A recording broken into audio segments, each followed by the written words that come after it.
Terik matahari menyengat membakar kulit. Tapi sepertinya cuaca siang ini tak menghalangi keceriaan anak-anak bermain. Terik matahari menyengat membakar kulit.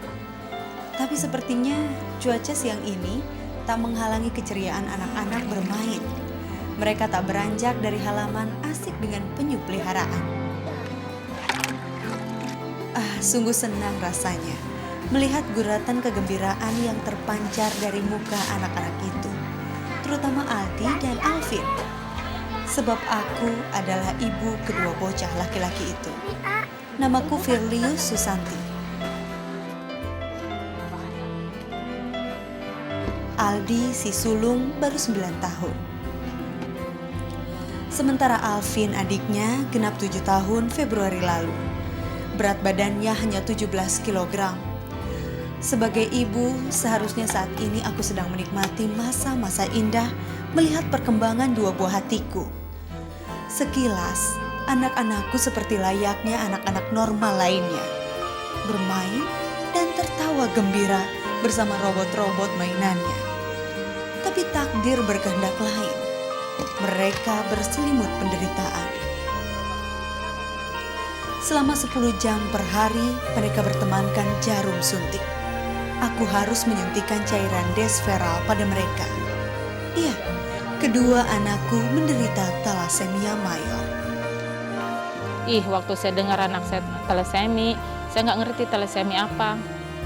Saya waktu thalassemia si Aldi, karena dokter udah bilang seumur hidup, saya kayak orang stres bener.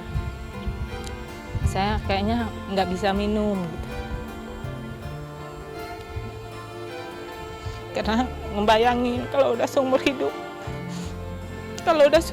disuntik.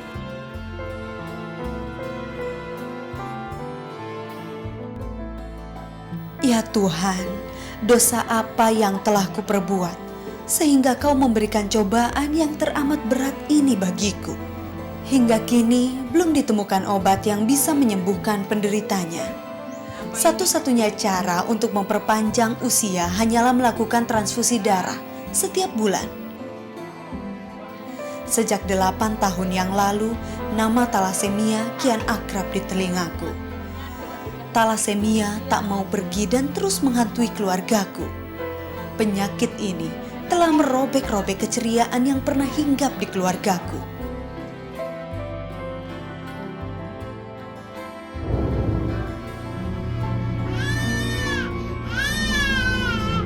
Semuanya berawal ketika usia Aldi 9 bulan.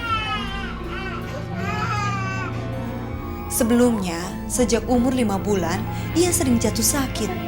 Badannya sangat kurus, demam, batuk, dan suhu badannya tinggi.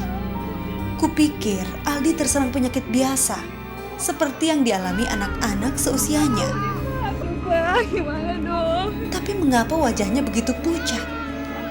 Bibirnya membiru dan perutnya membuncit. Rumah sakit ayo, Bu. Ayo, Bu.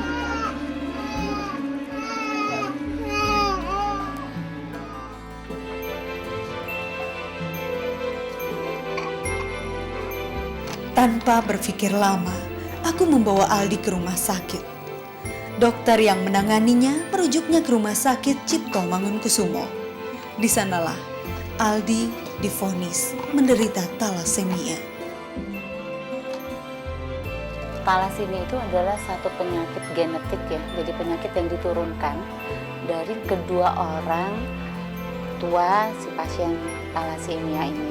Nah, kebetulan setengah yang dari ibu sama setengah yang dari ayah itu bergabung pada satu anak yang kita sebut itu thalassemia mayor, di mana tidak dapat membentuk hemoglobin yang baik, hemoglobin normal. Akibatnya apa? Si hemoglobin atau si sel darah merah itu mudah pecah.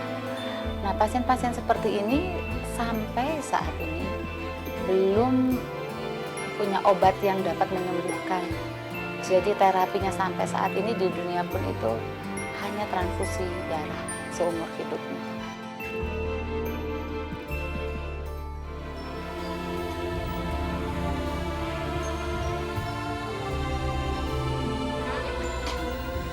Dua tahun setelah kelahiran Aldi, aku kembali dikaruniai seorang anak laki-laki.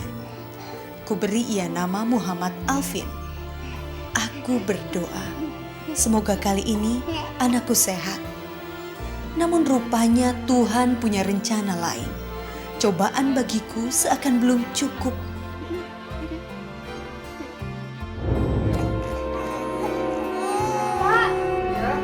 Sama seperti Aldi, saat Alvin berumur 1 bulan, ia juga mulai sakit-sakitan.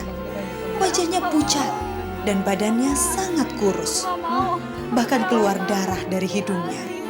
Nafasnya sesak dan Alvin juga terserang diare. Betapa khawatirnya aku. Untuk membawa ke rumah sakit, aku masih trauma. Aku takut. Takut aku tak kuasa menerima kenyataan.